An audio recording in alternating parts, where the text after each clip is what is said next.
Years ago, the great screen actor Jimmy Cagney was working with a young actress that was about to be fired. He went to the director and said, "Let me talk to her." And he walked over to the actress and he said, "Look, it's simple. You walk in the room, you plant your feet, look me in the eye, and tell the truth." The logo of the X-Files is "The truth is out there." The truth is out there. I'm going to paraphrase. The truth is in here. You're about to hear the truth. I'm an actor. My name is John Cipher. For 7 years, I walked through the door, planted my feet, and tried to tell the truth as Chief Daniels on Hill Street Blues, as General Craig on the hit sitcom Major Dad. I was 2 years on Dynasty. You're on Knots Landing. I've done 5 afternoon soap operas, 12 Broadway shows, and 20 films. One of the Broadway shows I did was the great musical Man of La Mancha on Broadway. I was Richard Kiley's original understudy. I sang the words to dream the impossible dream, to fight the unbeatable foe, to bear with unbearable sorrow, to run where the brave dare not go. I'm here to introduce your host this morning, Dr. Stephen Greer. He's a man who is running pell-mell where the brave dare not go. He was an emergency room physician. In fact, the director of emergency medicine at a major hospital in North Carolina. 3 years ago, he sat his wife and his 4 daughters down and said, "I've been doing this part-time, running after the truth, for 7 years now. Now I'm going to do it full-time." He walked away from all that money to pursue the truth. I always think of Hamlet's great line to Horatio, "There are more things between heaven and hell than are dreamed of in your philosophy, Horatio." I'm going to introduce a man who says, there are more things between heaven and hell than any of us have accepted. And I have the witnesses and the documents to prove it. Ladies and gentlemen, Dr. Stephen Greer.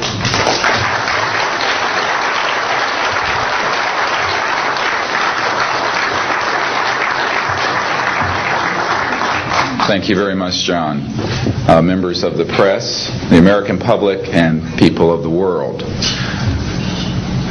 We are here today to disclose the truth about a subject that has been ridiculed and questioned, denied for at least 50 years. The men and women who are on this stage and the some 350 additional military intelligence witnesses to the so-called UFO matter and extraterrestrial intelligence can prove and will prove that we are not alone. I would like to thank Sarah McClendon, who is with us today, the famed White House correspondent, for her sponsorship of this meeting. Thank you very much, Sarah.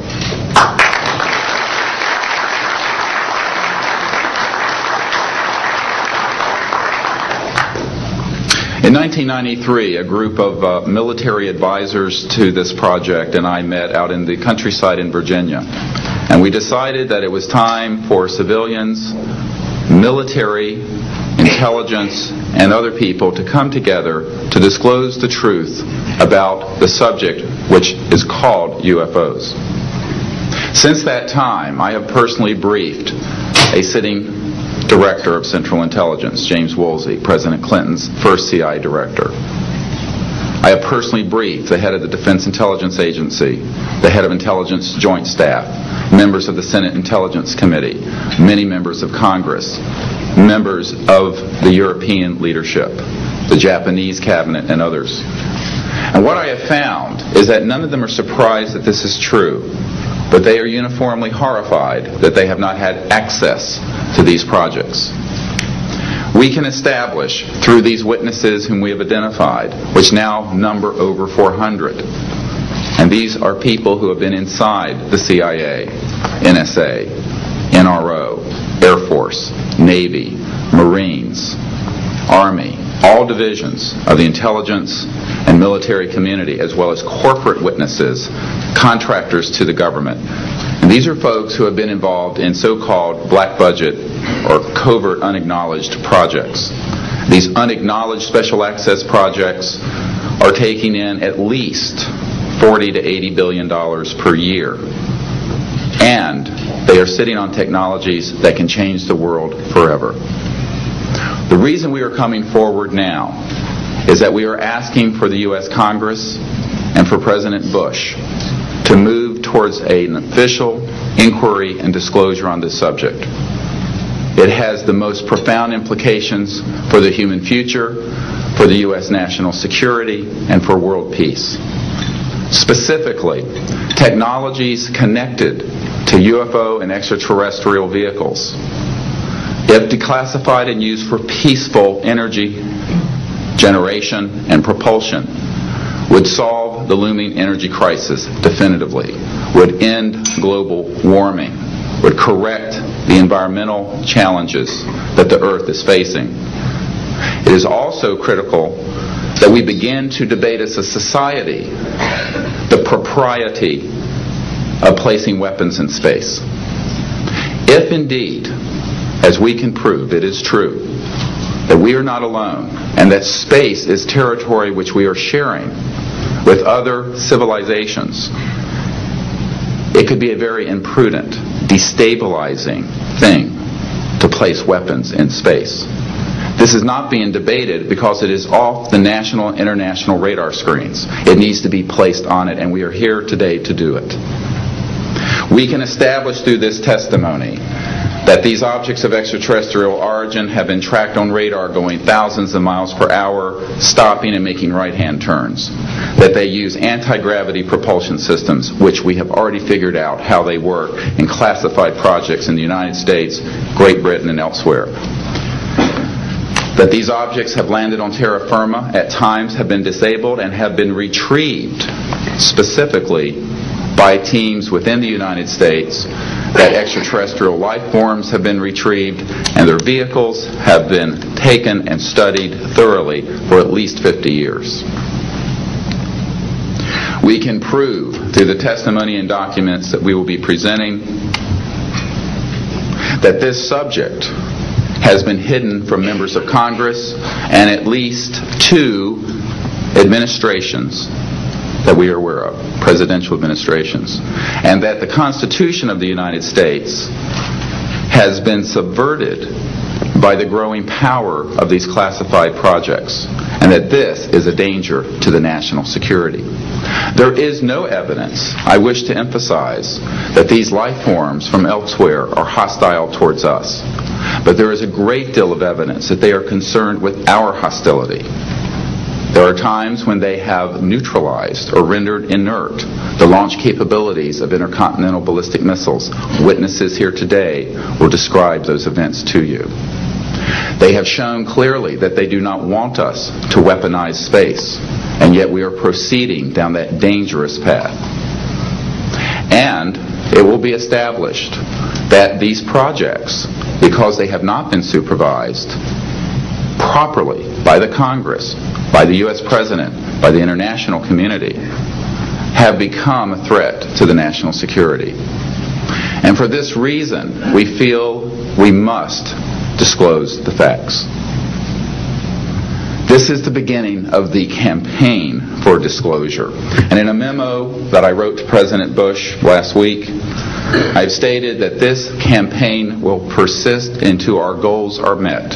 And they are as follows: that we have open, honest hearings on the subject in the U.S. Congress, that there be a permanent ban on the weaponization of space or the targeting of any objects of extraterrestrial origin,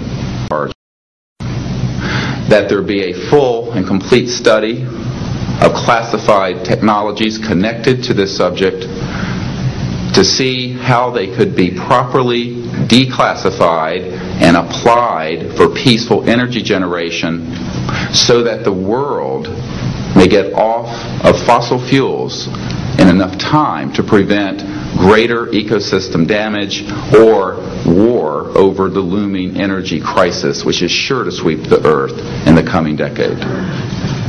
This is a matter of the most pressing import. It has been ridiculed, yes.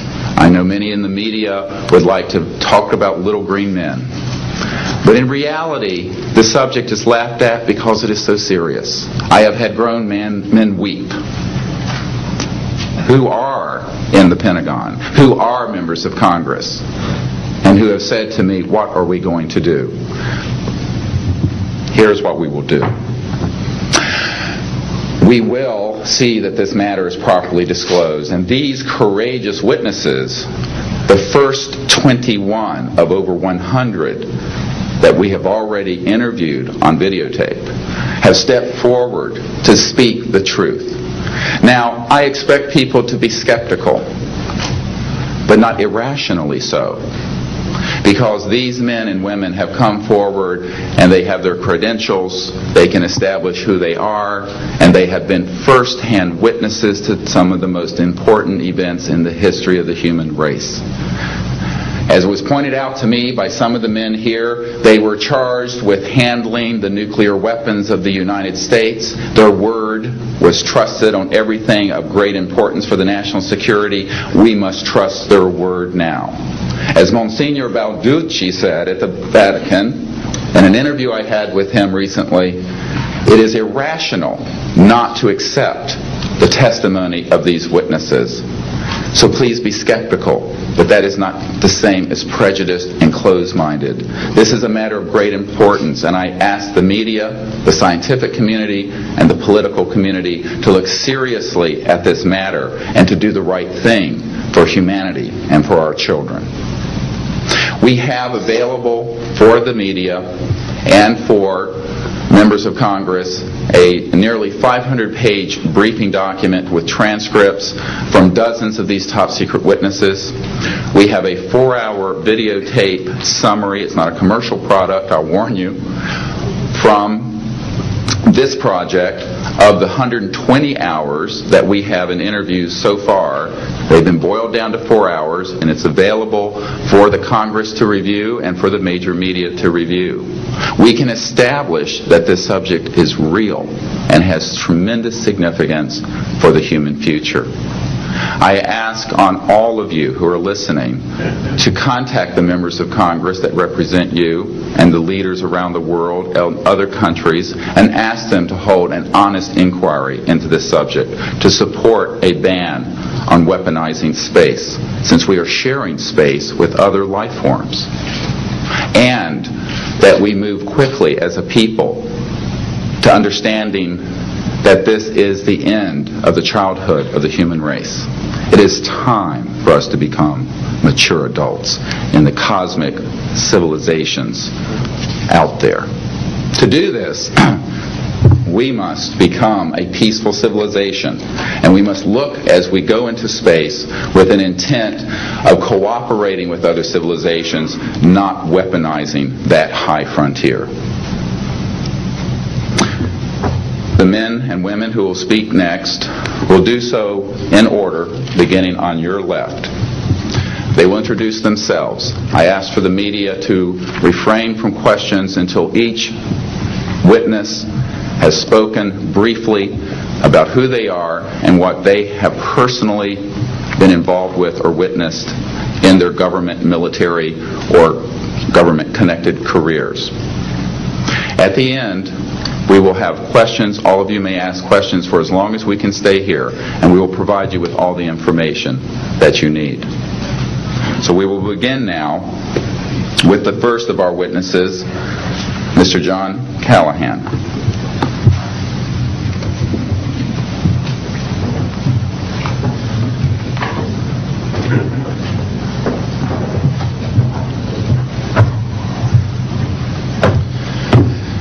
My name is John Callahan. I'm a retired FAA employee. I was the division manager for the Accidents Evaluation and Investigation Division in D.C. About 2 years before I retired, I received a call from Alaska region where the Region wanted to know what to tell the media. When I questioned, tell the media what, he says about the UFO, and it went downhill from there.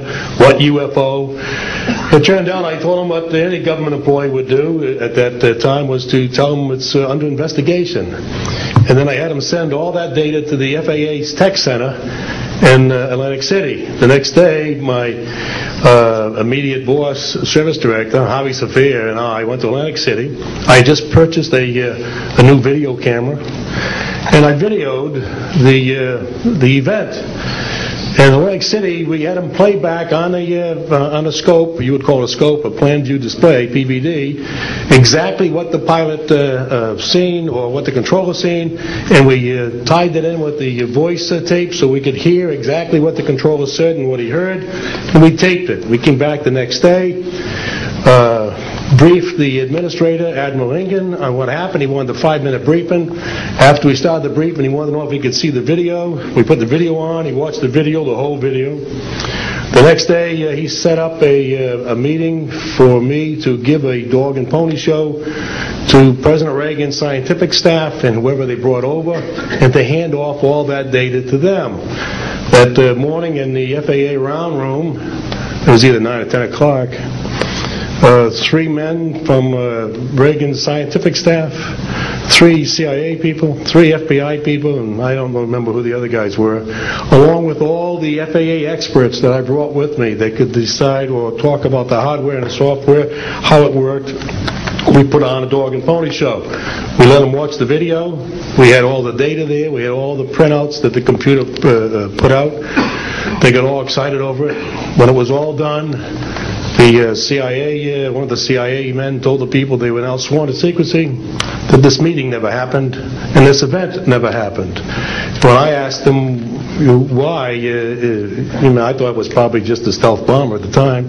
He says, well, this is the first time that we have recorded radar data on a UFO, and these guys are going to get all excited, drooling over all this data.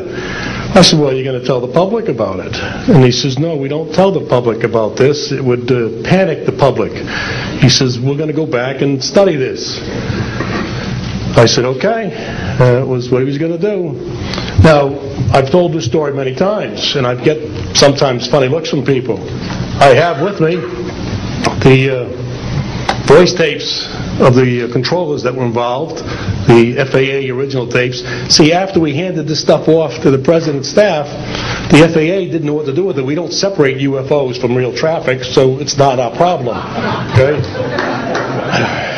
I have a copy of the original of the video that we took, which is rather interesting.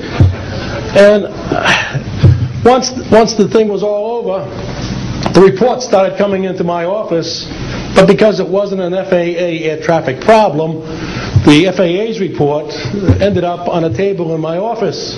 And it stayed there until I retired, when one of the staffers packed up all my gear and helped it move to my house.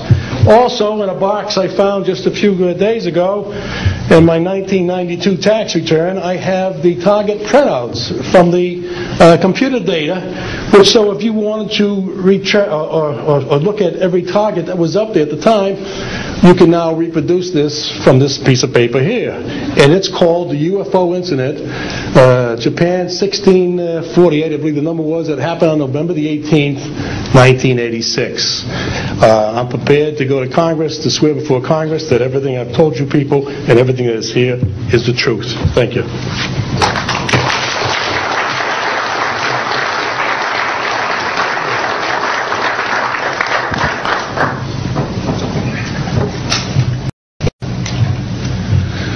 Good morning. I hope you'll pardon me. I'm a little bit nervous. My name is Charles L. Brown. I'm a Lieutenant Colonel, U.S. Air Force, retired, subsequently 7 years with the Foreign Service. I like the name Charlie Brown, a gentleman by the name of Charles Schultz, of great talent, sort of elevated the name, if you will. During World War II, I was a young farm boy from West Virginia. I got the patriotic bug, joined the United States Army, ended up flying bombers in Europe, and ended the war transport in the Pacific.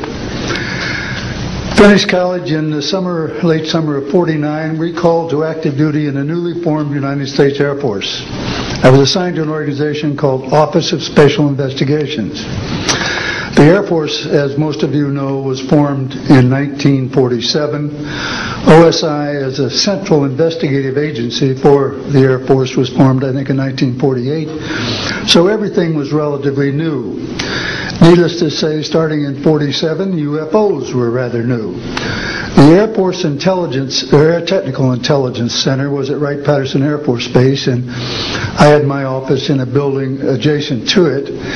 And our organization was the worldwide investigative agency for the Air Force for any unidentified flying objects. This lasted for about 2 years. The project name was known as Project Grudge. It was a predecessor to a project known as Blue Book, which Ed Ruppelt headed. During my experience with it, I would collect the data I didn't collect it, it was sent into my office. I analyzed it. As a pilot investigator, I was able to offer some bits of advice to the Air Technical Intelligence people. Now, you might visualize a massive office, but as I recall, we had a first lieutenant, a secretary, and a technical sergeant. That was the essence of Project Blue Book when it started, or Project Grudge. Blue Book, and expanded somewhat.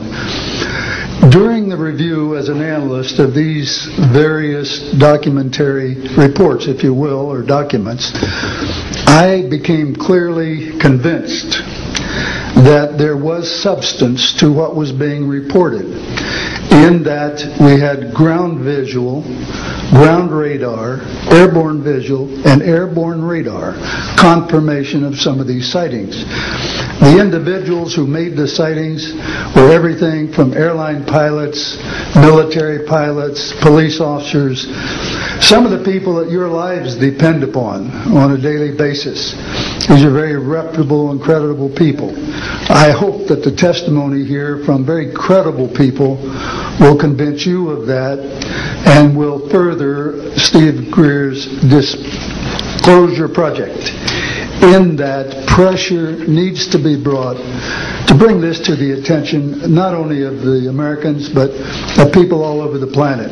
These vehicles have been seen and confirmed all over the planet. I am willing to sign a sworn statement or testify to my judgment and to what I have observed. Such things do exist. Please believe me. Please believe those who follow me. Thank you.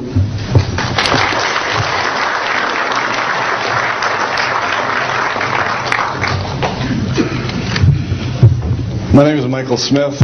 I was in the Air Force, a sergeant, from 1967 to 1973. I was aircraft control and warning operator. While I was assigned to Klamath Falls, Oregon, in early 1970, I arrived at the radar site, and they were watching a UFO on a radar that was hovering at about 80,000 feet. It sat there for about 10 minutes and then slowly descended until it dropped off the radar. It was gone for about 5-10 minutes, and then instantly reappeared at 80,000 feet, stationary. The next sweep of the radar, it was 200 miles away, stationary. It hovered there for about 10 minutes and redid the whole cycle twice more. When I found out what you normally do when you see a UFO, I was told that you notify NORAD, you don't necessarily write anything down, you don't write anything down, and you keep it to yourself. It's a need-to-know basis only. And NORAD one night called me about later in the year to let me know as a heads up that there was a UFO coming up the California coastline. I asked them what I should do about this. They said, nothing, don't write it down, it's just a heads up. And then late 1972, while stationed at the 753rd Radar Squadron in Sault Ste. Marie, Michigan, I received a couple panicky calls from police officers who were chasing 3 UFOs from Mackinac Bridge up I-75. So I immediately checked the radar, confirmed that they were there, called NORAD, and they were concerned because they had 2 inbound B-52s going to Kinslow Air Force Base. So they diverted them because they didn't want any proximity of the 2. And that night I answered many calls from the police department, sheriff's department and stuff. And my standard response was that there was nothing on radar. And I will testify to this under oath to a congressional hearing.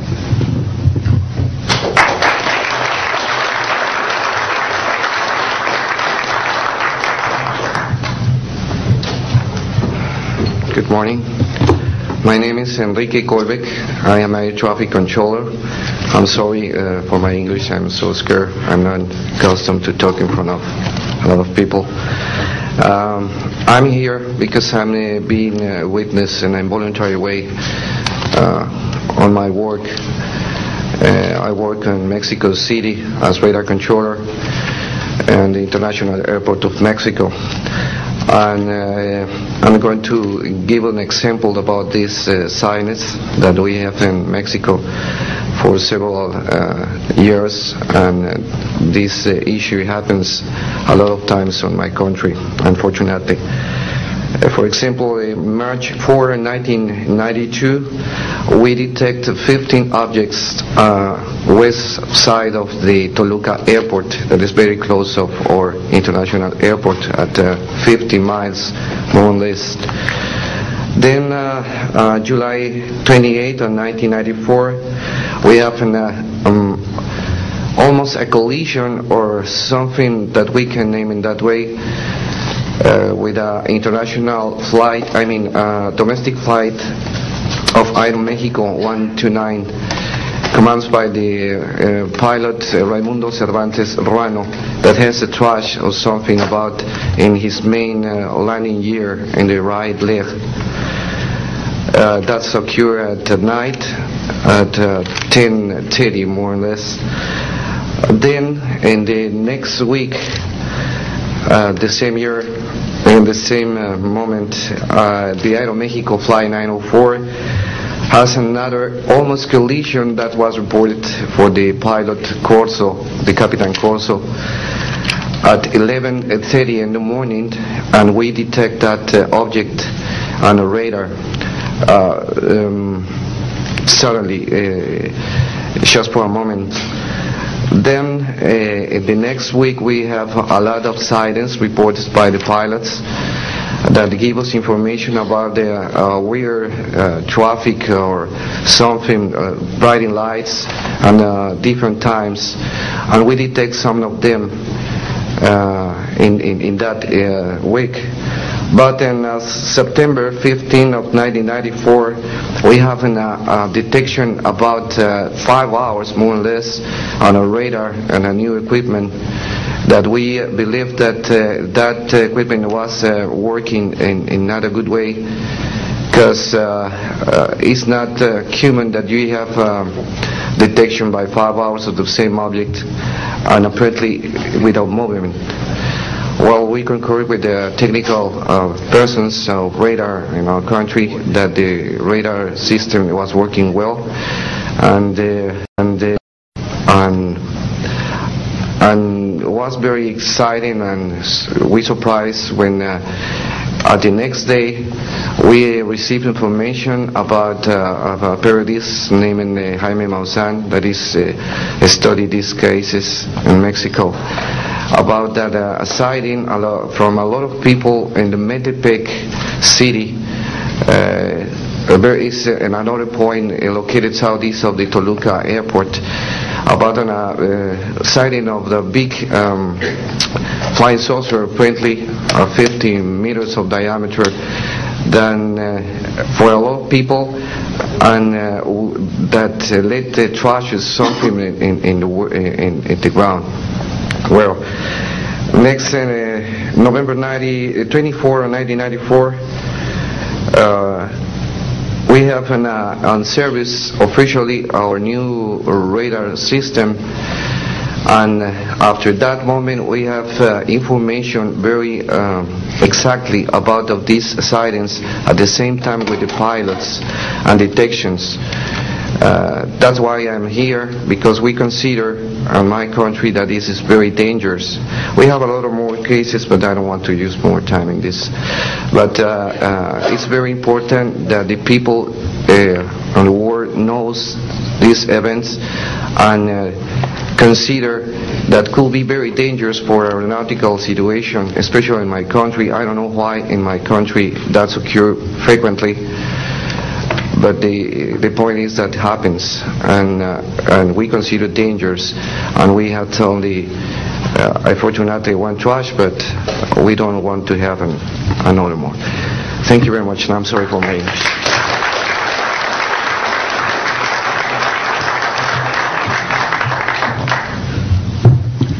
My name is Graham Bethune. I'm a retired Navy commander, pilot, had a top secret clearance. 50 years ago, February the 10th, 1951, I was flying from Keflavik, Iceland to Argentia, Newfoundland. It was at night. It was dark. About 300 miles outside of Argentia, I saw a glow on the water, like approaching the city at night. As we approached this glow, it turned to a monstrous circle of white lights on the water. We watched this for a while. The lights went out. There was nothing on the water. Next thing we saw was a yellow halo, small, much smaller than whatever it was launched from, and that was 15 miles away, up to our altitude. Because of the trajectory, I disengaged the autopilot, shoved the nose over to try to go under this thing. At that time, I heard a noise underneath. I thought maybe it hit us. It was actually some of the crew members ducking, and they collided, and a couple of them were injured. Then it appeared over to the right and moved out slowly and flew with us. It was still not at our altitude, but we could see the shape of it. It had a dome. We could see the coronal discharge. I went back aft to let the other pilot, Al Jones, take my seat to see what the passenger's reaction was. Came back to the cockpit, told him not to report anything, simply because what the psychiatrist had said to me, maybe they would lock us up. So basically, the instruments in the cockpit, we had 4 or 5 failures. In the area of magnetic compass, the electromagnetic effect, in area of directional finders, and this type of thing. The craft was tracked by radar in excess of 1,800 miles an hour. It never did get to our altitude. We had 31 passengers, plus the psychiatrist and the crew members, that all cited this at different areas.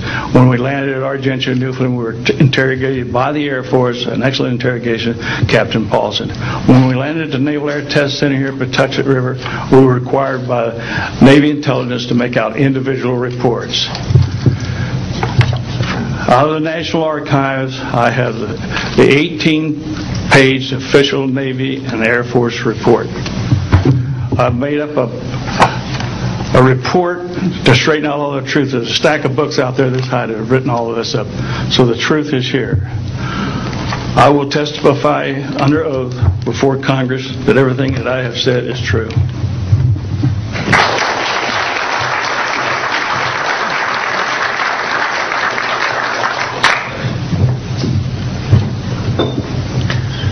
My name is Dan Willis. I was in the United States Navy. I held a top secret crypto level 14 extra sensitive material handling security clearance. I worked in the code room at the Naval Communications Station in San Francisco. In 1969, I received a priority message from a ship near Alaska that was classified as secret. The ship reported emerging out of the ocean near port bow, a brightly glowing reddish-orange elliptical object approximately 70 feet in diameter emerged out of the water, shot into space, traveling at about 7,000 miles per hour.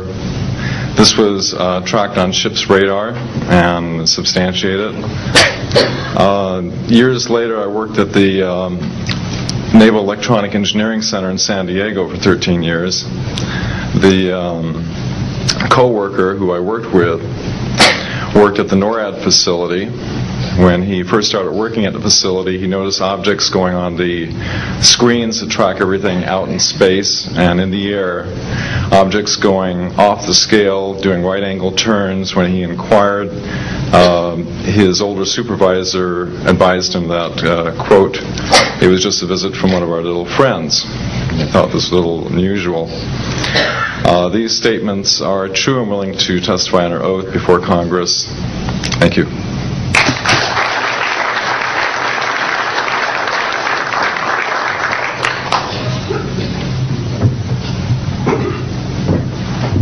My name is Don Phillips. I was in the United States Air Force and had worked with certain intelligence agencies of the United States government. Prior to my Air Force, prior to joining the Air Force, I worked for the famous Lockheed Skunk Works. And I was working for them when I was attending college, and I worked for them in the capacity as a design engineer. It was one of my proudest moments of my life to work with a man by the name of Kelly Johnson. A lot of you might be familiar with that. It turns out that the models of aircraft that we were building, as you know, were all classified, were in the deep black, and that I came in on the end of the U-2 project. My main project was known later as the SR-71. The SR-71 had a predecessor. It had a special model built for the CIA, and that those models were one passenger, one pilot special aircraft in order to get from one place to another very, very quickly. Now these SR-71s, as we know them, the Blackbird, are the type of aircraft that are still classified in a sense as far as the altitude that it flies at and also the speed records that it holds. I'm very proud to say that this aircraft played a big part in helping to end the Cold War. The aircraft, the predecessor aircraft, there's strong evidence to suggest that perhaps these aircraft had a different role once in the air. Each pilot, and I know a few of them, each pilot had an assignment before they took off. Okay? They learned about the assignment immediately prior to takeoff, and there's strong evidence to suggest that there was a dual role in that they were monitoring some type of traffic to and from planet Earth. This can be verified at a later point. I'll jump into my military experience. My first field assignment for the United States Air Force was at Las Vegas Air Force Station. And that was my first experience with Las Vegas, and I couldn't understand why people were being so excited about going to a place such as this, but I soon found out about a year later.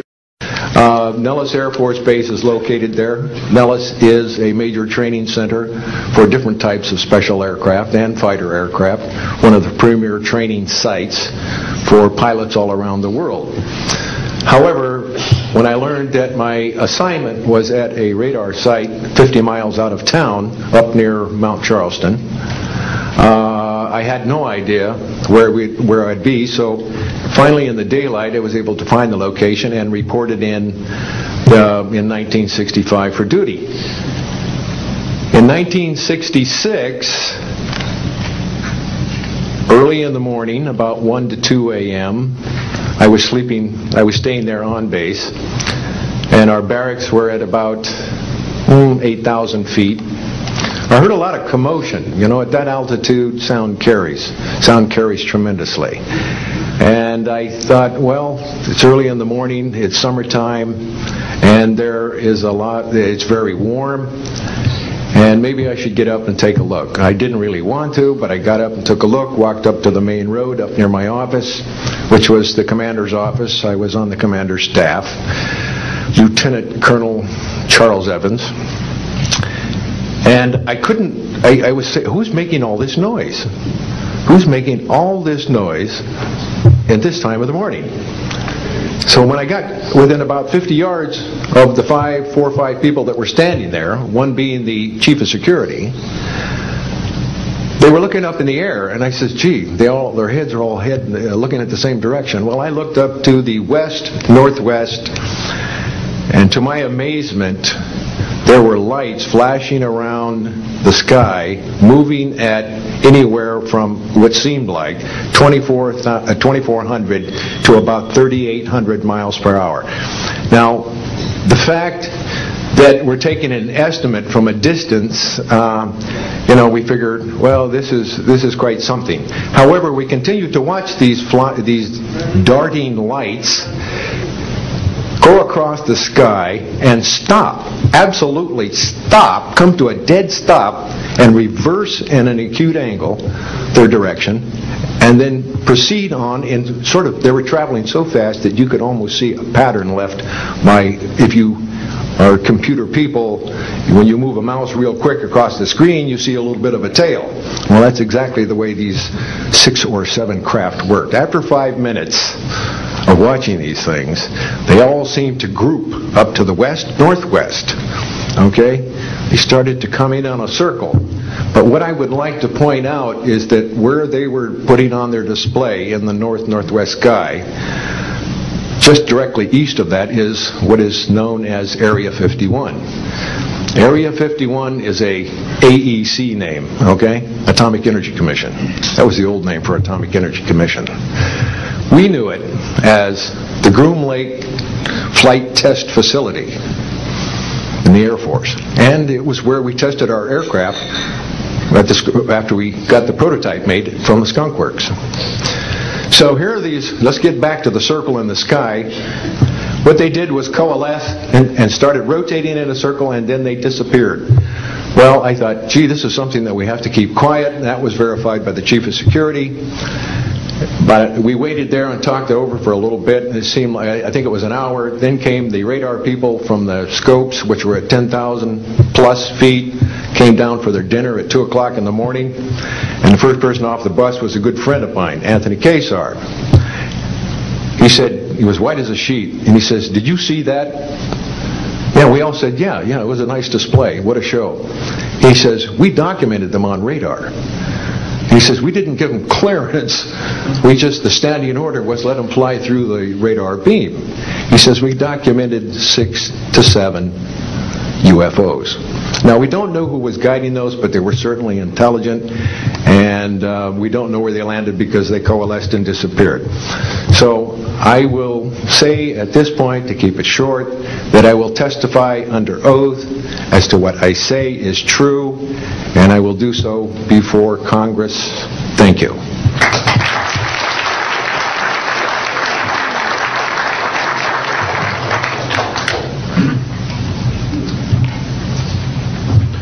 My name is Robert Solis.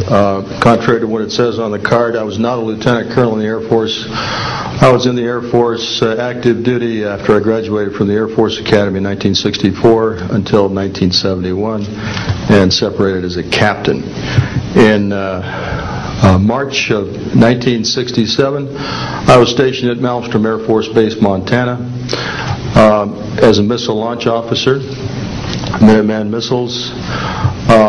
On an early morning of March 16th, 1967, I got a call from my primary security guard upstairs. We had about 6, as I recall, flight security airmen upstairs. I was downstairs 60 feet underground in a capsule, monitoring and controlling 10 nuclear-tipped Minuteman missiles. I got a call that morning that they were seeing strange lights flying in the sky. I disregarded that call. I told them to call me when something more significant happened. I got another call subsequent to that call, and this time it was a more intense tone, and the guard's voice is very clearly very frightened. He said there was a bright, glowing red object hovering outside the front gate. It was oval-shaped. He had all the other guards out there with their weapons drawn. Right after that call, I woke up my commander, who was on a rest period Fred Mywald, a retired colonel now, and told him about the phone calls. As I was telling him about the phone calls, my weapons started going down, one after the other. They went into a no-go condition, what we call a no-go condition. They were unlaunchable. We lost somewhere between 6 and 8 weapons that morning within minutes of having received that second phone call of a UFO hovering outside the front gate. Again that morning, after reporting it to the command post, we were informed that a very similar incident happened at Echo Flight. I was at Oscar Flight. They lost all 10 of their weapons under similar circumstances, very similar circumstances, where UFOs were sighted over the launch facilities. They had maintenance crews and security crews out there that had spent the night, and they were reporting UFOs over those sites. And the commander of that flight was Eric Carlson. He also separated as a captain, and the deputy commander was Walt Fiegel. He retired as a lieutenant colonel. We have those witnesses that I just mentioned. The names I just mentioned have spoken of this event before, and they will back up this story. We also have documentation that I received through FOA requests from the Air Force outlining the Echo Flight incident, and including in that documentation a reference to UFOs. We have telexes covering this incident, and in one telex it says the fact that no apparent reason for the loss of 10 missiles can be readily identified is cause for grave concern to this headquarters. This was from SAC headquarters.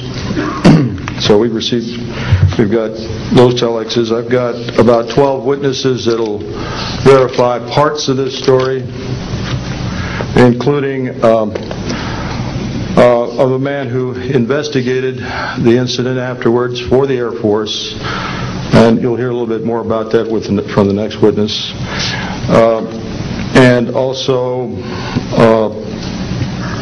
another guard that witnessed a UFO in that same time period, and another officer who retired a full colonel who had other reports of UFOs. Ancillary to that, excuse me, I've got the complete report on a Minot, North Dakota incident. That was Minot Air Force Base, North Dakota, which happened in August of 1966. Very similar, UFOs sighted over missile silos. Also, a UFO incident that was investigated by the Air Force immediately after our incident, within a week. I'm willing to testify to the truth of all these matters that I've spoken about this in front of Congress under oath. Thank you.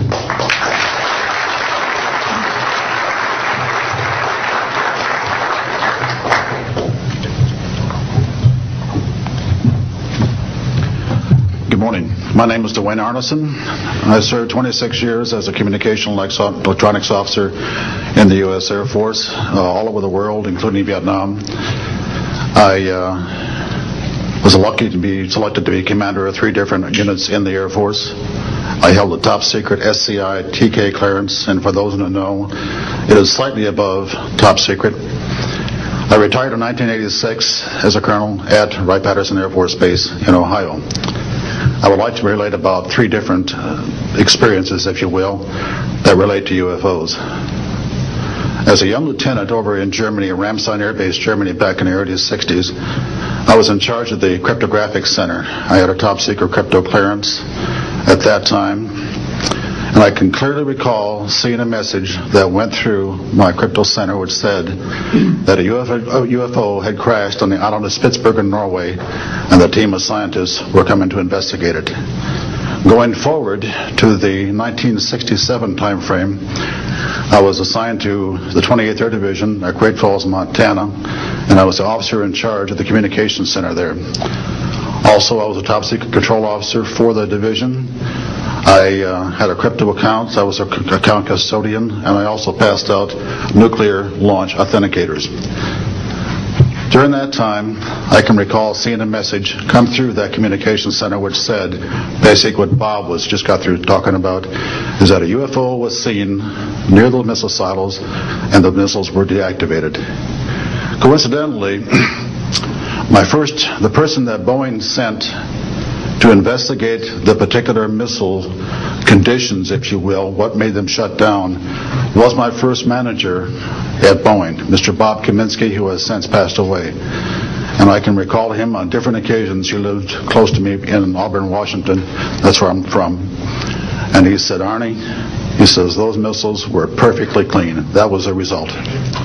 So the one last incident concerned when I was as a commander of the unit in Great Falls, or in Caswell Air Force Station, Maine, I had contacts with the security police at Loring Air Force Base, and they told about UFOs that were seen near the nuclear weapon storage areas on Loring Air Force Base. And I'd be glad to testify to Congress that this is absolutely the truth. Thank you.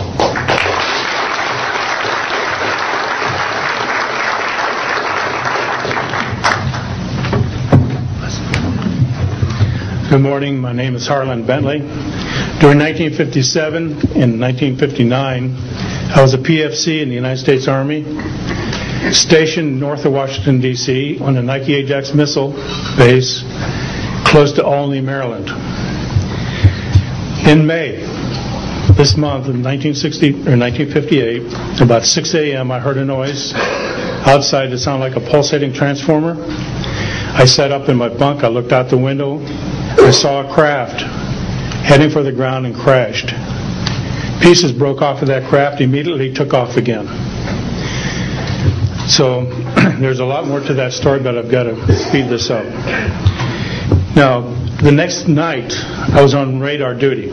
I get a call from the Gaithersburg missile base. He says, hey, I got 12 to 15 UFOs outside, 50 to 100 feet above me. So I asked him, I said, what does it sound like? He took his head mic off, held it out the van window, and said, here. And the same sound I heard the previous morning, except a lot more of them. So my radar was on standby, so I immediately turned it on and got the blip just outside the ground clutter. I marked it on my radar screen. And then for a few minutes later, all of a sudden they took off. As they took off, the sweep came around, hit the blip. The second, when it came around, it hit it again. That blip was 2/3 away off my radar scope. In order to get that far at a constant velocity was 17,000 miles an hour. That was my first incident. 10 years later, by this time I received a Bachelor of Science degree in electrical engineering, and I was working in California. Now, I'm sorry that all I can say is I was somewhere in California working on a classified project that had nothing to do with my experience that I had there.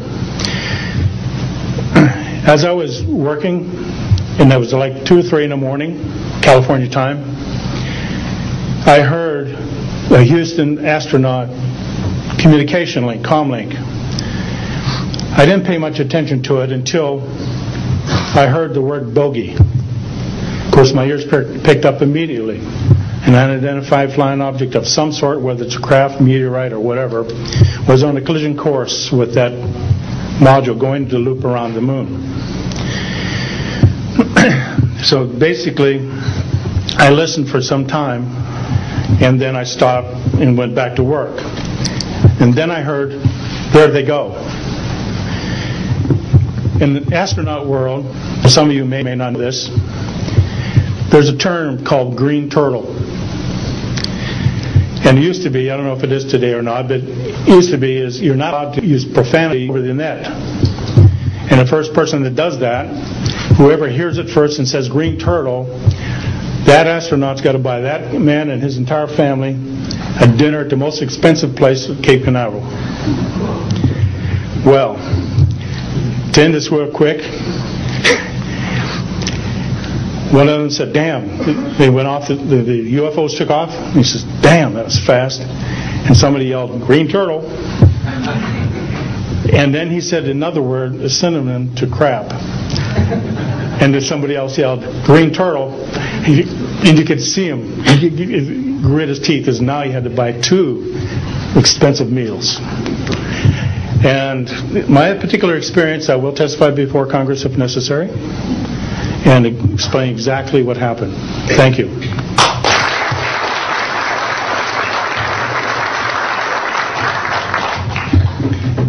My name is John Maynard. I'm a retired Army. I retired as a Sergeant First Class. For my entire 21 years of service, I held a top secret clearance. Compartmentalized at times to as high as TK, Omni, Crypto, and others. I had access to very, very sensitive documents. My testimony is basically 2-pronged. One, I retired from DIA in 1980. But when as an administrator you take over an office, you take over everything and you sign for everything. And I signed for well over 2,000 documents. In order to sign and inventory those things, you have to read them. Not word for word, but basically I went through every document to make sure that it was complete. It was there as they told me, that when I turned my charge over to the next person, those same documents were there. So I got quite a good knowledge of what was going on in those documents, and believe me, there are many, many different references to UFOs.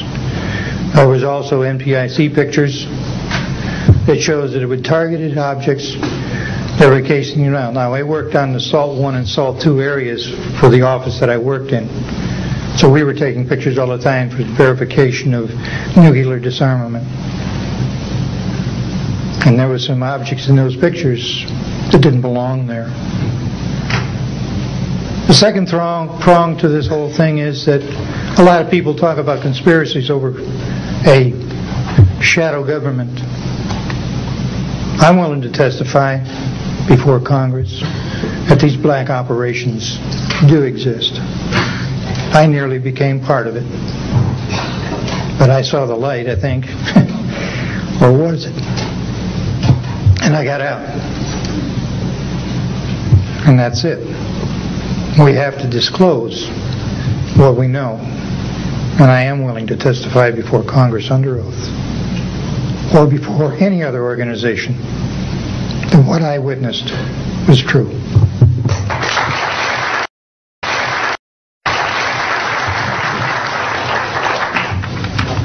Good morning.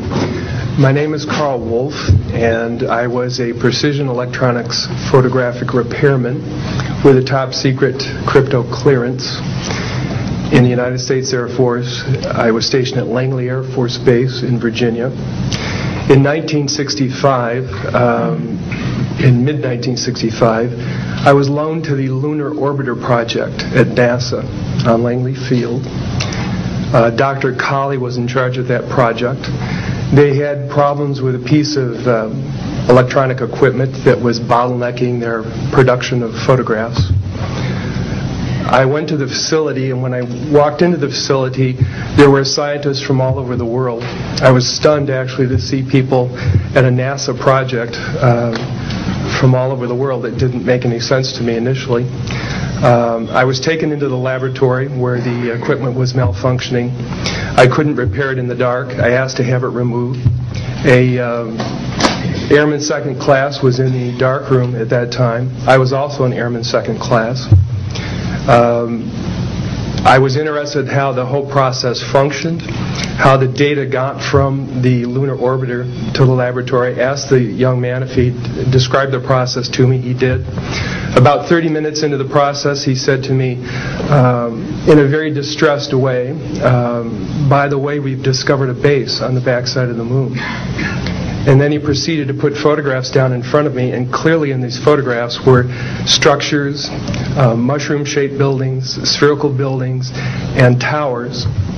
And at that point, I was very concerned because I knew we were working on compartmentalized security. He had breached security, and I was actually frightened at that moment. And I did not question him any further. And a few moments later, someone did come into the room. I worked there for 3 more days, and I remember going home and naively thinking, I can't wait to hear about this on the evening news. And here it is, more than 30 years later, and I hope we hear about it tonight. And I will testify under oath before Congress that what I'm saying is the truth.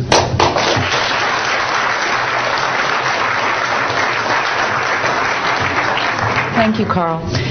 Good morning, everyone. My name is Donna Hare, and I worked at Philco Ford Aerospace from 1967 to 1981. During that time, I was a design illustrator, draftsman. I did the launch slides and landing slides, and also projection plotting boards, lunar maps for NASA. We were a contractor, but most of the time I worked on site, in Building 8. I had the opportunity to do extra work during downtime, which was between missions, and I walked into a photo lab, which was the NASA lab across the hallway. I had a secret clearance, which is not that high, but I was able to go into restricted areas, which this was. At the time, I was talking to one of the techs in there, and he drew my attention to a photograph, a NASA photograph. It had a dot on it, and I said, "What is that?" Well, he drew my attention to it, and I said, "Is that a dot on the emulsion?" And he said, and he's smiling, and he has his hands crossed, and he said, "Round dots on the emulsion don't leave round shadows on the ground." And this was an aerial photograph of the Earth, I'm assuming the Earth, because it had pine trees on it, and the shadows of the craft, or whatever it was, were in the same angle as the trees. And by its very nature, UFO, and I wanted to clarify that to a gentleman that was talking to me, means unidentified. So I did not know what this was. But I realized at this point that it's very secret, that it was kept secret, because I asked him, "What are you going to do with this piece of information?" And he said, "We always airbrush these out before we sell them to the public." So they're pesky little creatures appearing on this photograph they wanted to get rid of. After that, I decided I would ask questions to other people that work there. And I found that I had to ask them away from the site and not on site. A guard told me that he was asked to burn some photographs and not to look at them. And there was another guard guarding him, who was in green fatigues, watching him burn the photographs. And he said he was too tempted. He looked at one, and it was a picture of a UFO. And he was very descriptive. I can go into that later with anyone. He immediately was hit in the head, and he had a big gash in his forehead. He was knocked out, and he's terrified, so he would have to be protected. Another incident, I knew someone in quarantine with the Apollo astronauts. He told me that the Apollo astronauts saw craft on the moon when we landed. And that is what he told me. And he also was afraid. He said that the astronauts are told to keep this quiet. They're not allowed to talk about it. So I do want to let you know that I worked out there for a number of years, and I ran into this. So it's not something everyone knows that works out there for a long time. My boss didn't know about it. Some people that sat right next to me didn't know about it. It's very strange, because I don't know how they can do it, but they can let some people know about it and then others not. I'm willing to testify before Congress that what I'm saying is true, and thank you very much. Thank you.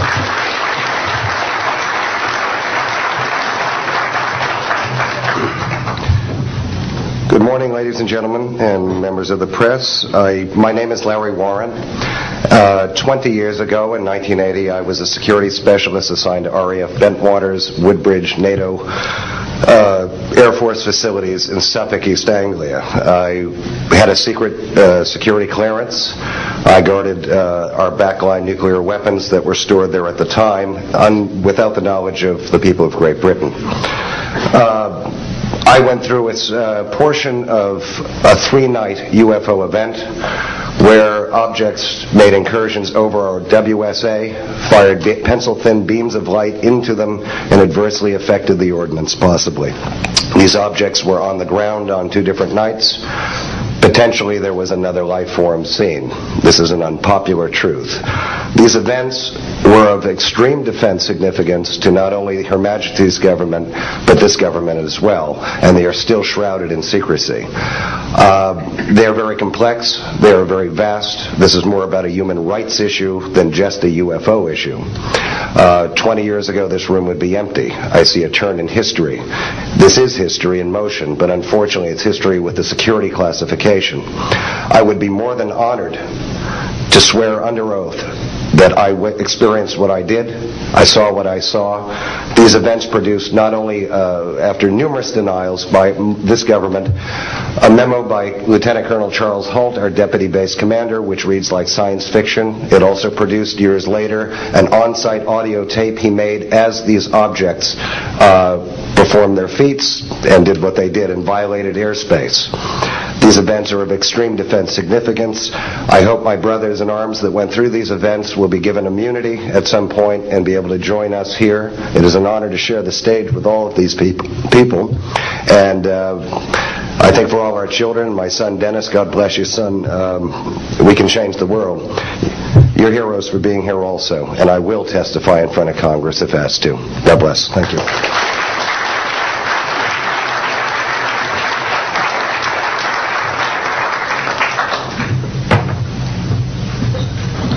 Hi, my name is George Filer III.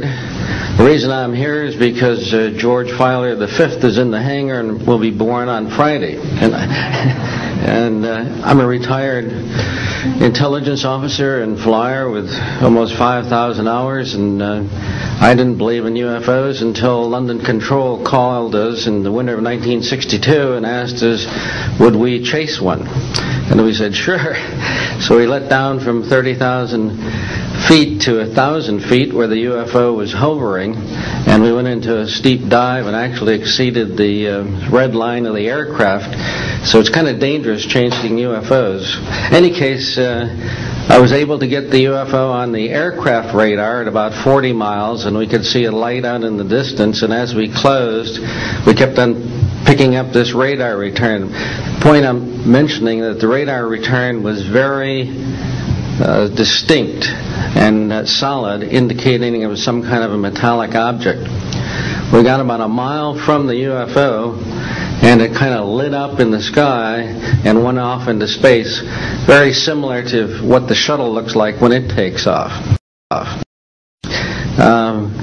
Later on, I was working in intelligence in Vietnam. I briefed General Brown about UFOs when I was in 21st Air Force in McGuire Air Force Base. I briefed General Glau about a UFO over Tehran, Iran in 1976.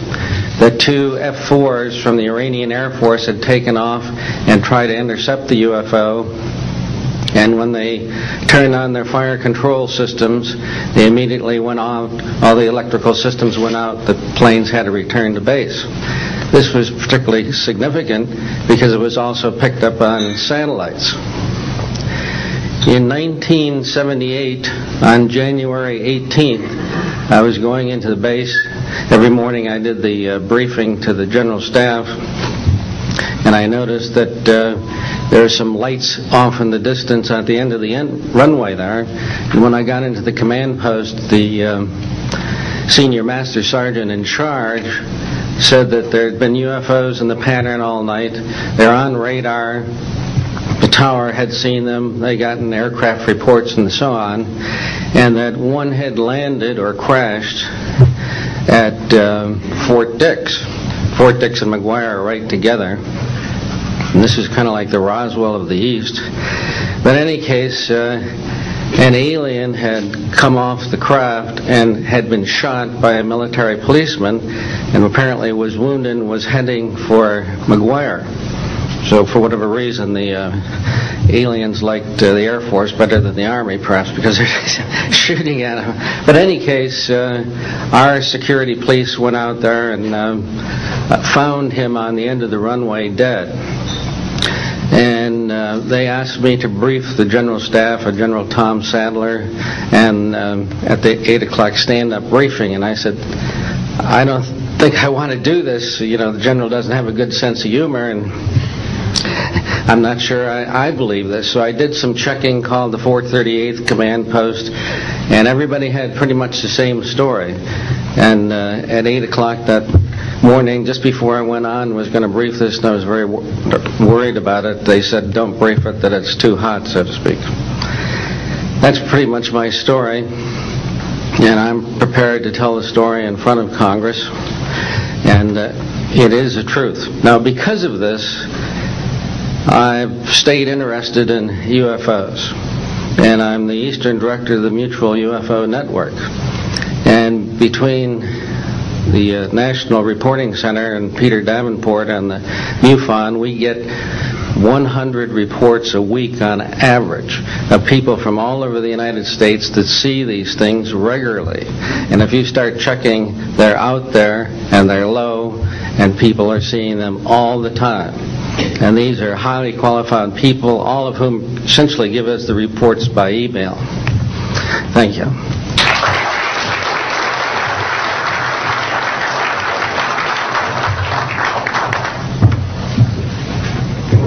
Morning, ladies and gentlemen. My name's Clifford Stone. I was a Sergeant First Class, United States Army. I had a secret clearance with nuclear surety. I could get the clearance that I needed to do whatever it was that was necessary for me to do at the time on special operations when I was called in on those. What I'm referring to here is that I was involved in situations where we actually did recoveries of crashed saucers, for lack of a better term, and debris thereof. There were bodies that were involved with some of these crashes, also some were alive. While we were doing all this, we were telling the American public there was nothing to it. We were telling the world there was nothing to it. I'd like to go into detail on some of the cases, about the nuts and bolts cases right here, but I will be available if you have any questions concerning my involvement in this. You can talk to Dr. Greer to arrange for me to get to talk to you. But the whole situation is, we've set back, we've told the American people that there's no such thing as UFOs. I've been involved where we have recovered these objects. We know them to be of extraterrestrials. In 1969, I had an event that happened to me while I was stationed at Fort Lee, Virginia. We went to Indiantown Gap, Pennsylvania. That would be my first exposure to any time that we would be recovering an unidentified flying object. When we went there, we already had people that was already in the facility. We were a backup team, which was supposed to be NBC, because there was supposed to be some nuclear materials that was on board this craft. Later on, most people involved were to be told that there was nothing on board it. It was nothing more than just a crash of one of our aircraft. I know better, because I was one of the people that approached it with a Geiger counter to get surface readings. I was the first person to go ahead and see that there were bodies on it. That would be the first of approximately 12 events. UFO crashes are not events that take place every day. They're rare. I know we're not alone in the universe. I know that the absence of evidence is not evidence of absence. It's evidence that has been denied to the American people.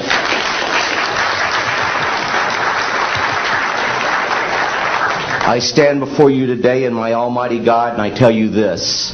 If Congress calls me in and says, will you testify in detail what you know, I stand here today prepared and ready to do just that.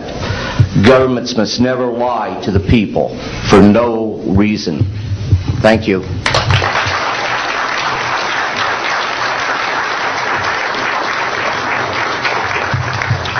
Good morning. My name is Mark McCandlish, and for the last 21 years I have worked as a conceptual artist for a variety of defense contractors.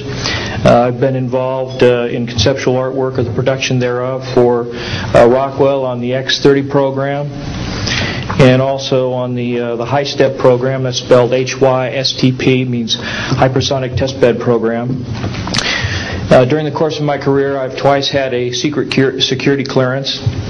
In 1967, while my father was stationed at Westover Air Force Base, the headquarters for 8th Air Force Strategic Air Command, I witnessed and watched through a telescope a UFO which hovered over a nuclear weapons storage facility for approximately 10 minutes and then departed with an acceleration approaching a bullet leaving a rifle barrel. Oh, I'm sorry. In 1988, in November, a college buddy of mine, an associate by the name of Brad Sorensen, informed me that he had personally witnessed 3 flying saucers at a very large hangar at Norton Air Force Base during the course of an air show that was held on Saturday, November 12, 1988. I subsequently called my congressman from that district. I called his office. This was Congressman George E. Brown, Jr., who at the time was the chairman of the Congressional Committee on Space Science and Advanced Technology. I naturally assumed that since this presentation that Brad talked about was for top military brass and certain congressional individuals, that his office must have coordinated this with the local Air Force Office of Public Affairs. A male staff member in Congressman Brown's office not only confirmed the exhibit, but the fact that there were 3 discs at that exhibit. These discs were hovering off the floor without any visible means of support. They were referred to as alien reproduction vehicles, also nicknamed the flux liner because they used high voltage electricity. Let's see. To keep things short, this is a diagram that I made based on a sketch that Brad Sorensen did for me in rough form shortly after he had his sighting, and subsequently cleaned that drawing up and made it much more accurate. And that's the drawing that Dr. Greer is holding there now. Later on, I obtained photographs that were taken in 1967 by a military pilot, Harvey Williams, flying a C-47 for the Air Force at 12,000 feet, approximately 25 miles southwest of Provo, Utah. This particular vehicle matches the so-called ARV in all proportions and respects in terms of the detail of the shape of the craft. And this was photographed, as I say, in June or July of June of 1967. I later spoke to a gentleman by the name of Kent Sellen that I met at an air show at Edwards Air Force Base in 1992, the first unveiling publicly of the B-2 bomber. He indicated to me that in 1973, when he was a crew chief working on experimental aircraft at Edwards Air Force Base, that he had unintentionally wandered into an area where there was a classified aircraft, namely the ARV. He described it in detail, and he added other details to the account concerning the configuration and the operation of the vehicle that Brad Sorensen was not aware of. Subsequently, Brad Sorensen met with the famous aeronautical designer Burt Rutan, gave him a copy of this blueprint which you've just been shown. Mr. Rutan felt that it was a joke and put it on his wall as kind of a joke. And a third party confirmed for me later that a Colonel Ray Walsh from Edwards Air Force Base was visiting Mr. Rutan, saw this blueprint on the wall and registered quite a degree of shock and anger, wanted to know where the hell he got this blueprint, because there was in fact such a craft at that time, approximately 1994-95, in a hangar at Edwards Air Force Base, North Base Complex at that time. Subsequently, I've done a lot of research on this product, this vehicle. I've come across a number of declassified documents that show that the Air Force, as early as 1960, was wind tunnel testing flying saucer shapes up to Mach 20. And I also have declassified NASA documents that show similar shapes. In fact, this is the document here that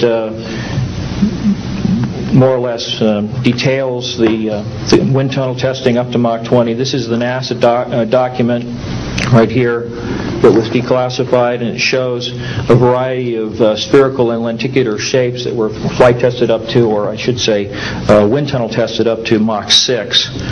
I subsequently obtained a copy of an inter-office memo from Hercules Aerospace that describes a particular type of science involving something called zero-point energy and scalar waves. According to Brad Sorensen, this is the basis of the technology for these anti-gravity propulsion systems. This particular document here describes 6 different meetings involving the Defense Intelligence Agency and cooperative efforts with the Russian scientific community in investigating this, what is called the fundamental enabling technology that was originally discovered apparently by Nikola Tesla in the early 1900s. Anyway, I could provide you much more detail at a later time, and I am prepared to testify in detail concerning these events and their truthfulness before Congress. Thank you very much.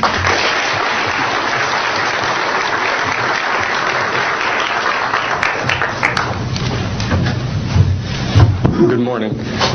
My name is Daniel Sheehan. I'm an attorney and serving as general counsel to the Disclosure Project. I'm a 1967 graduate of Harvard College in American Government Studies and Constitutional Law, and a graduate of Harvard Law School. And I served as general counsel and one of the co-counsel for the New York Times in the Pentagon Papers case, and was involved in briefing and arguing the case in front of the United States Supreme Court, giving permission to the New York Times to publish the classified documents, the 47 volumes of the Pentagon Papers. Subsequent to that time, I served as special counsel to the office of F. Lee Bailey as one of the trial counsels when we represented James McCord in the Watergate burglary, and got Mr. McCord to write the letter to Judge Sirica to reveal the Watergate burglars' relationship to the plumbers unit in the White House at that time. Subsequent to my service in that case, I went back to Harvard to the Divinity School to study Judeo-Christian social ethics and public policy. Did my master's work and PhD work there, and became general counsel for the United States Jesuit headquarters in Washington, D.C., assigned to the National Social Ministries Office and their public policy office. It was there in 1977 that I was contacted by Miss Marcia Smith, who was the director of the Science and Technology Division of the Congressional Research Service. She asked to meet with me, and I met with her, and she informed me that President Carter, upon taking office in January of 1977, held a meeting with then the Director of Central Intelligence, who was George Bush Sr., and demanded that the Director of Central Intelligence turn over to the President the classified information about unidentified flying objects and the information that was in the possession of the United States intelligence community concerning the existence of extraterrestrial intelligence. This information was refused to the President of the United States by the Director of Central Intelligence, George Bush Sr. The Director insisted that the President, in order to have access to this information, needed to have clearance to contact the Congressional Research Service, to contact the United States House of Representatives Science and Technology Division, to have them undertake a process to declassify this information, because the DCI suspected that the President was preparing to reveal this information to the American public.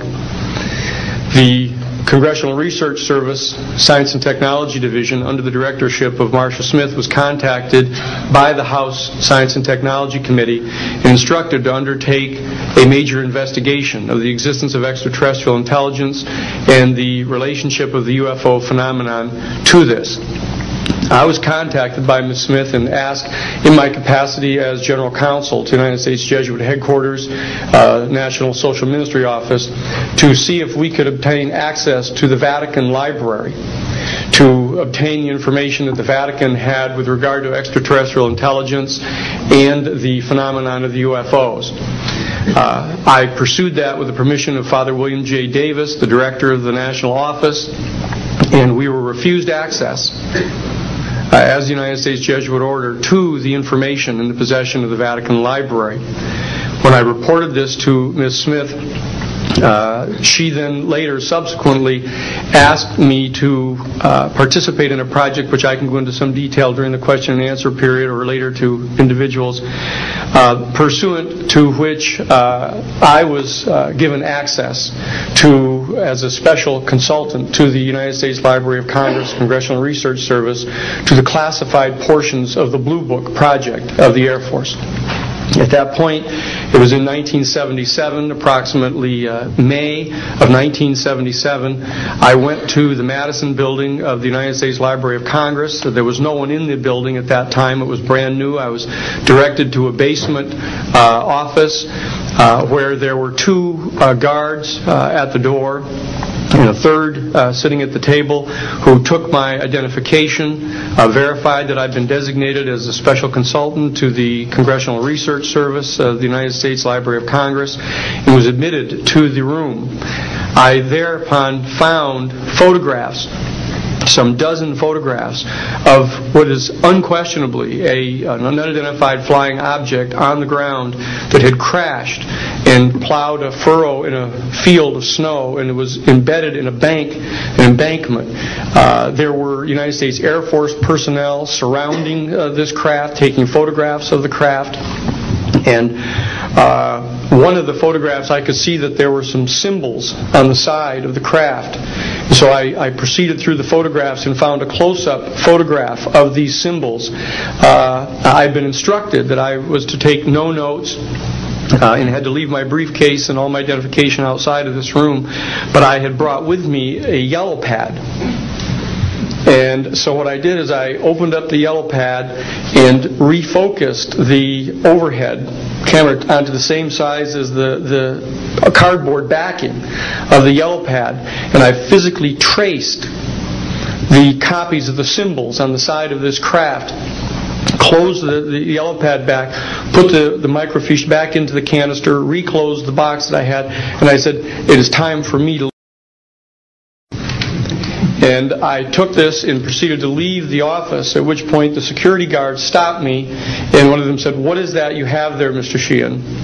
At which point I handed the yellow pad to him, and he flipped through all the yellow pages and never found the copy that I had. And so I took that with me and brought it to the United States Jesuit headquarters, had a meeting with the staff, with Father William J. Davis, reported this to them, was authorized at that time by the United States Jesuit headquarters to make a report to the National Council of Churches and to request that the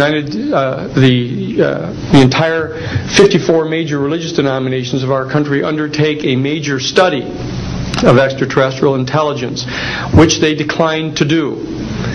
I was subsequently asked to deliver a 3-hour closed-door seminar to the top 50 scientists of the Jet Propulsion Laboratory of SETI, the Search for Extraterrestrial Intelligence, which I did do in 1977. I'm more than happy to testify under oath to these details to the United States Congress, and would be happy to meet with any members of the press at that time. You may recall I also served as chief counsel to the Karen Silkwood case, in which we obtained the rulings in the Karen Silkwood case. I also served as chief counsel in the Iran-Contra case. It was the first one to testify before the United States Congress to the existence of the off-the-shelf enterprise of Richard C. Cord and Albert Hakim. I'll be more than happy to share the details of what I believe to be the relationship between this off-the-shelf enterprise and the secret government, which is concealing this information from the American public. And I am happy and proud to serve as general counsel to the Disclosure Project. Thank you very much.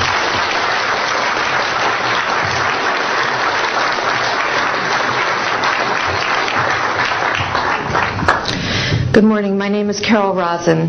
In 1974, after being a 6th grade school teacher, I was introduced to the late Dr. Wernher von Braun, in the U.S. the father of rocketry.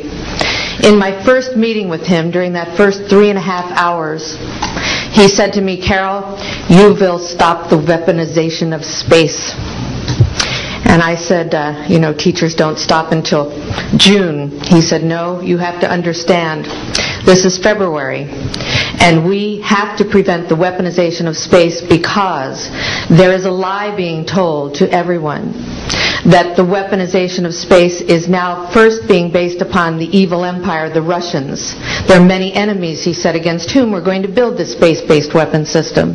The first of whom was the Russians, which was existing at that time. Then there would be terrorists. Then there would be third world countries. Now we call them rogue nations or nations of concern. Then there would be asteroids. And then he would repeat to me over and over, and the last card would be the extraterrestrial threat. Well, at the time, I kind of laughed when he said asteroids, and when he said extraterrestrials, I knew I wasn't going to deal with that subject. And now we hear on the news just today, this week, that they've slid in another enemy. Only this time we're going to protect our satellites. In other words, we have to have some reason to spend these trillions, to waste these dollars on a space-based weapon system, and they're all lies. This is a system, he told me, that would never protect anyone. Even back then, he talked about suitcase bombs. He talked about chemical, viral, bacterial, biological warfare, that these space-based weapons would never protect us against. And then he told me that, in fact, if you travel around the world, which I did after he died in 1977, I met with people in over 100 countries who were friends. They didn't want to build space-based weapons. I became a space and missile defense consultant.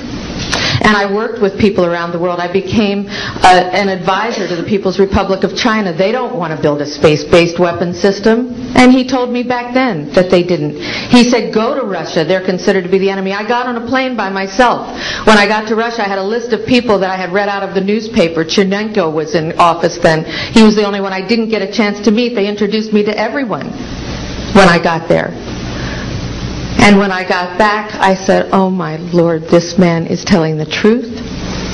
There is no threat. And I've been waiting until this day for 27 years, and I'm expecting the spin to happen, because he also explained to me that as a military strategist, as a person who worked on the MX missile, which I did later, he said, you will find that there is going to be a spin to find some enemy against whom we have to build space-based weapons. And now we should expect the spin, because he said part of the formula for the intelligence community is if they might have a weapon, then we have to consider that they do have these weapons. So now they do have these weapons, so now we have to build these weapon systems. And that's the formula, except that it's all based on a lie. And we have witnesses here today that have shown you that these extraterrestrial beings, that these craft that have come here are now not UFOs, they're identified flying objects, and we know that they have beings in them. And we have witnesses here who have told you that they can shut down our missile silos, they can stop a rocket going into space that's a test. We have witnesses here who have worked in the classified departments, who have the courage to come forward here to support what Wernher von Braun told me back in 1974 to 77. And I will testify before the Congress that when I founded the Institute for Security and Cooperation in Outer Space, which I shut down a few years ago because I didn't believe we had a chance with this huge, integrated around the world, complex weapon system, that we had any chance at all of transforming that war industry into a space industry that could provide benefits, like Dr. Greer has said, of global warming. We can end that situation of that problem. We can end the energy crisis. We can build now non-polluting technologies. Wernher von Braun used to tell me that we could have cars back then that drove around off the ground. He described this to me on beams so that we have no pollution on this planet. And we can solve the problems of the people that are urgent and potential, and the other animals and the other cultures on Earth and in space. And we can end the arms race without dislocating the industry jobs, without disrupting the economy, by transforming, Wernher von Braun told me, the war industry into a global cooperative space industry that will provide, he said, finally, more jobs and profits on this planet than during any hot or cold wartime, more products and services that can be applied directly to solving the problems of this planet. And we can have a whole planet now that lives in peace on Earth, with all the cultures on Earth and with all the extraterrestrial cultures in space. And these are words that Wernher von Braun told me in 1974. And I will testify before the Congress under oath about everything I have said and more. Thank you.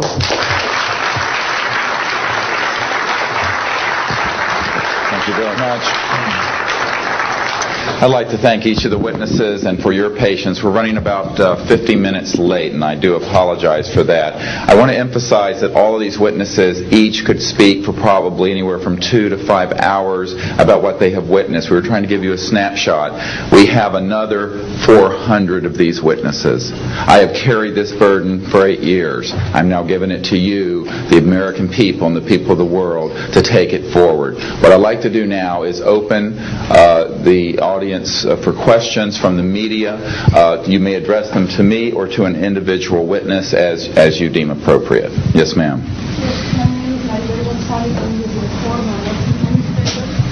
Yes, Maribel Gonzalez with Reforma, Mexican newspaper. I have 3 questions. One is, Yes, I wanted to know if there are laws in this country that in some way allowed this kind of secrecy or not. And then I wanted to know if there's a need to change any kind of law.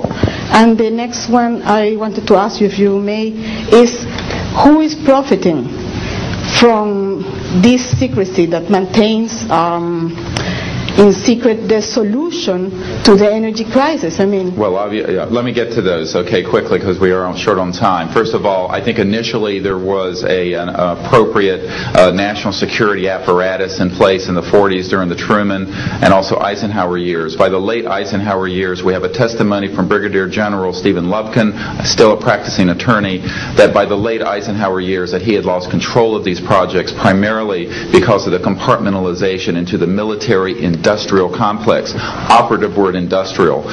There are corporations such as SAIC, Lockheed Martin, Northrop, and others that deal specifically with this issue, with advanced energy and propulsion systems connected to UFOs.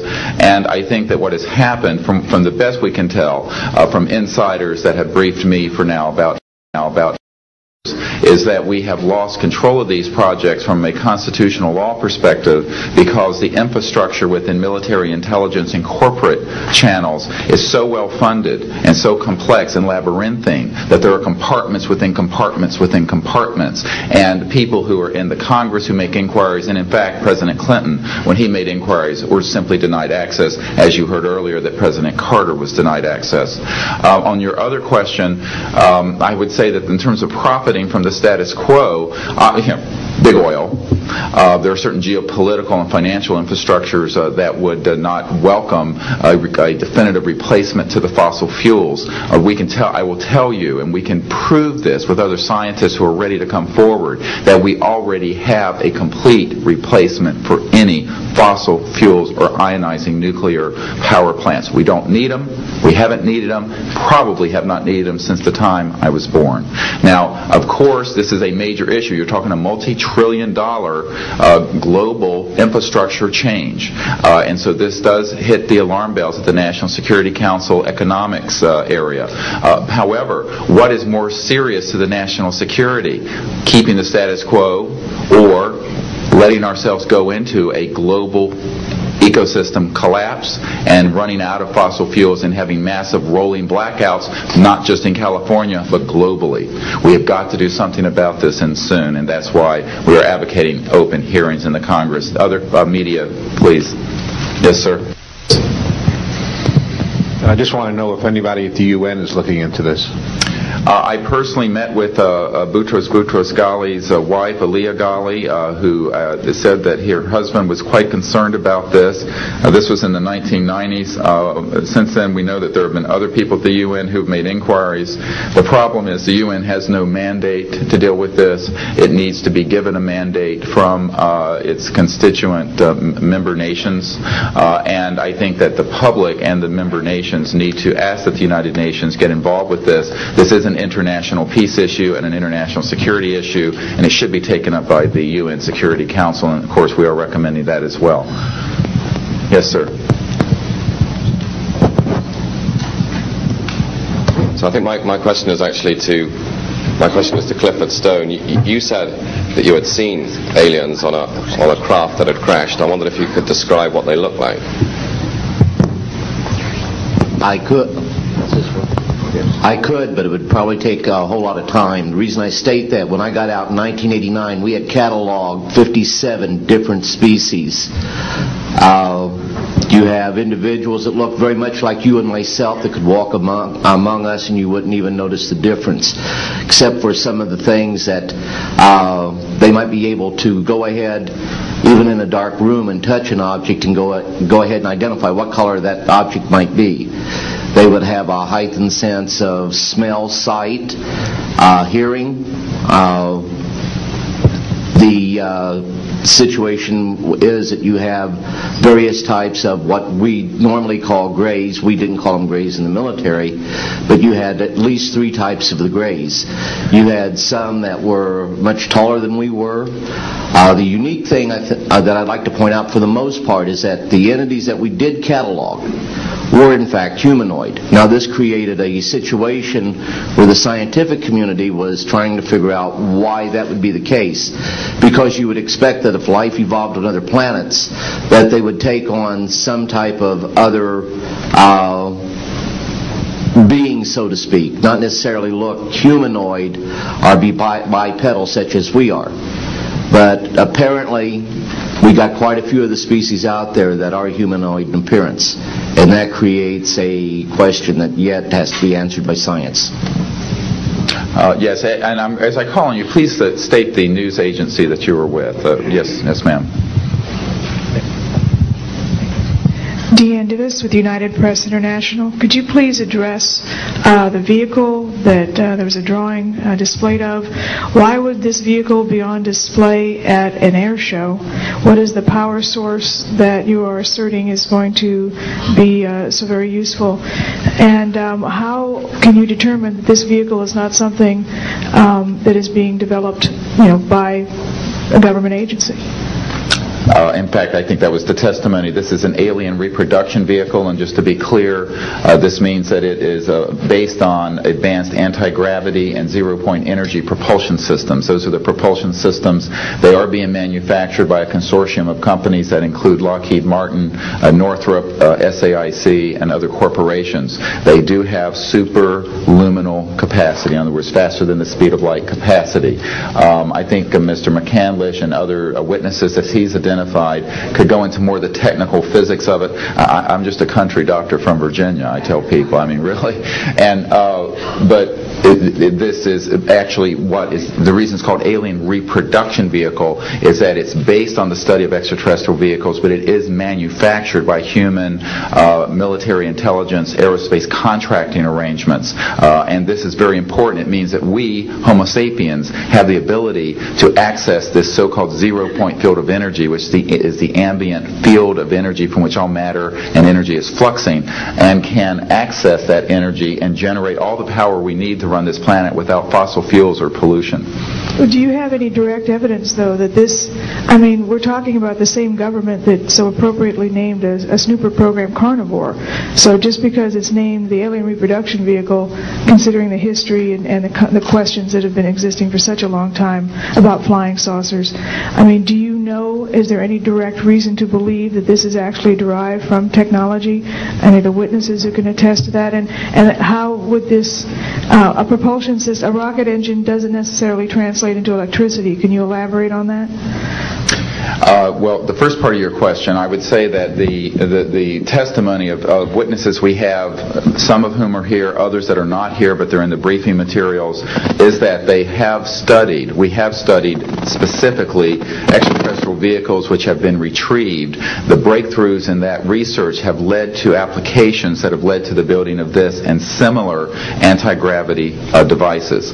And that, in fact, this can be proven in open testimony before Congress, and that is exactly what we are calling for. We have the witnesses to establish this, and they also have the documents and the specific details of the propulsion systems. But this is not a jet internal combustion system at all. It is actually kicked in by a type of electric power source, and it then accesses this ambient zero-point energy field that is responsible for all matter and energy existing, and by special configurations and what have you, it causes a cancellation of mass inertia and an anti-gravity effect. And this is a complex technical discussion which is probably beyond the scope of this conference, but we have materials in the briefing document that we can provide you with references to people who have studied the anti-gravity effect as far back as certainly the 1950s.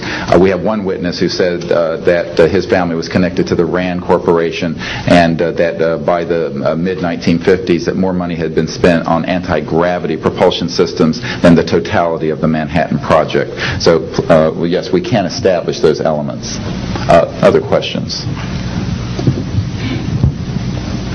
Thank you. My name is Murray Felsher. I publish a newsletter downstairs here called the Washington Remote Sensing Letter that deals with reconnaissance and surveillance of the Earth from space.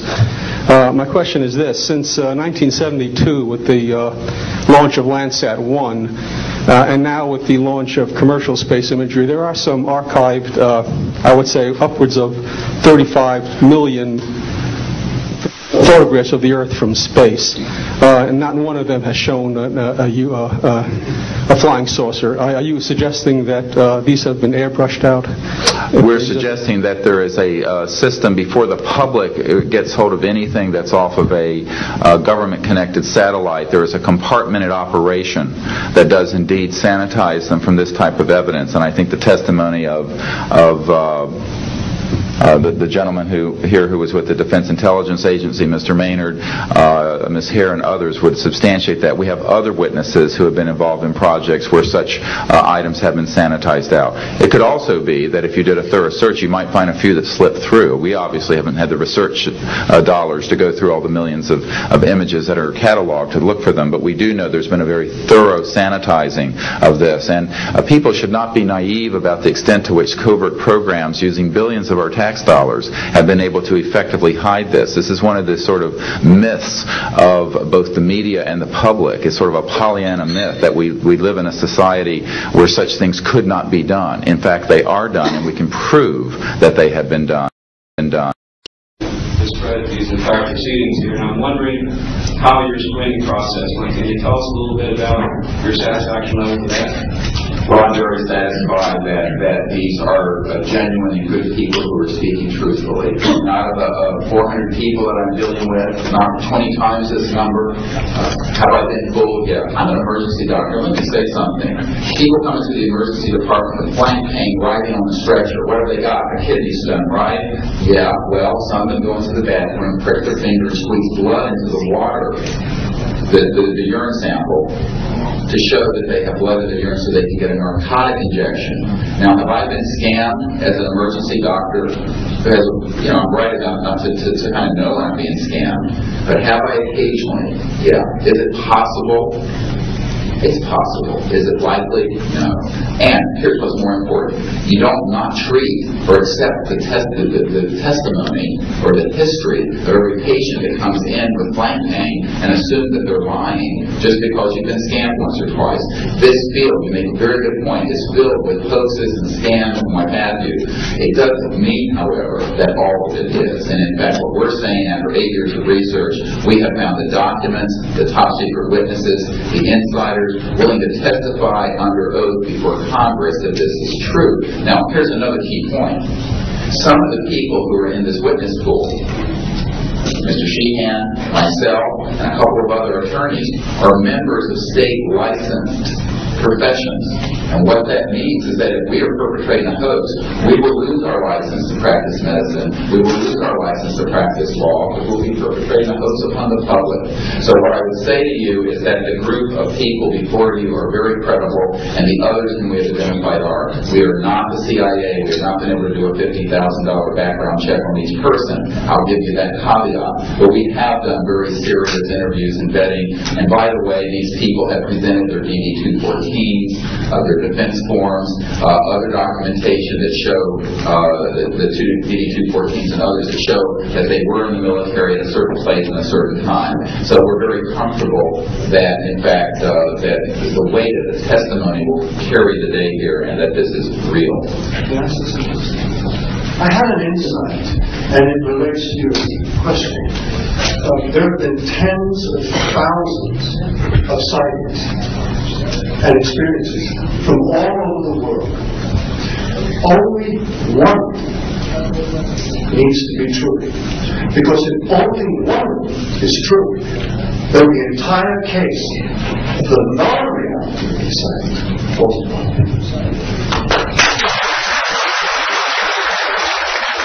Such evidence out of the public domain, yes. A priori, all signed agreements and oaths that have flowed from such operations are null and void. What that means is, in legal theory, is that if it's an illegal enterprise, the agreements, those that are entered into as a result of that illegal enterprise, have no legal standing. So one of the things I would like to announce today is all of the men and women listening to this need to know they are free to speak. We are declaring all national security oaths on this subject null and void. They have flowed from illegal operations that have no standing constitutionally. My people, my mother's family, who fought in the American Revolution, were prisoner of war with the British to help found this country, did not fight and die to form the United States so that this kind of chicanery can go on. So these men are free to speak, and there can be no legal repercussions against them. We have legal counsel who will also support this theory, and we're taking this to other constitutional scholars. It is time for that game to end. It is time for a new era in the human experience.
On occasion has also escaped the oversight of the President.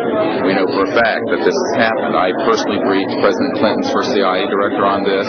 I was informed that they had no access to these projects, although they knew they existed. I was told the same thing by the senior investigator for the Senate Appropriations Committee, a man named Dick D'Amato, who in 1994 told me that there was somewhere between $40 and $80 billion a year going into these classified projects, and that he, with a subpoena on behalf of the Senate and a top-secret clearance, could not penetrate them. He told me these were the varsity team of all black projects, covert projects. So this is really serious stuff, and it brings into question, have we gone down the road that Eisenhower warned us about a little too far when he said, beware of the military-industrial complex, that it can escape the checks and balances of our democracy. And I think on this particular issue, it in fact has, and it's time for the Congress to represent the people in this regard and to reassert its oversight of these projects. One last question. When you talk about putting the checks and balances back into place, talk about the passion of these people, if you would. How confident are they?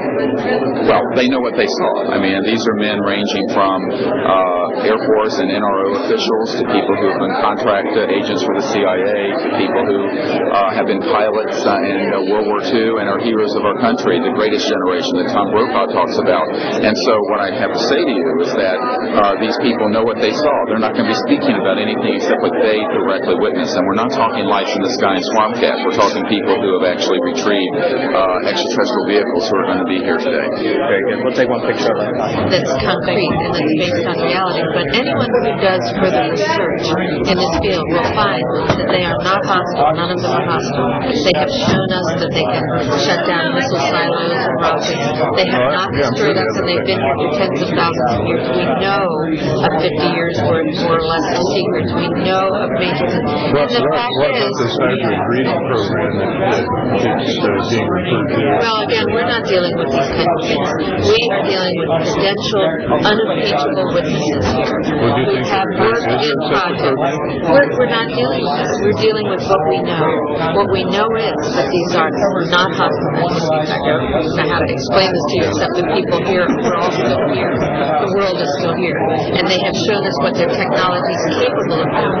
And you can yet imagine, and you can hear from witnesses who worked in fields of re-engineering, back engineering, what kinds of technologies can come out of this to literally save people from the suffering that's going on right now. I don't doubt the possibility of that. Yes, and that's what this disclosure is about. It isn't about these other kinds of stories that you have no proof of and nobody does. And the fact is, we hear of what we're saying. Well, they have removed artifacts. Well, again, we're not going to deal with this kind of story, and a lot of that is manufactured also. That's the thing. So what we're dealing with here is concrete evidence, documents, people who've been working in the industry, in the military industrial complex, the intelligence community. I worked in the MX missile, and I was, if I went public with that whole thing, so you can imagine.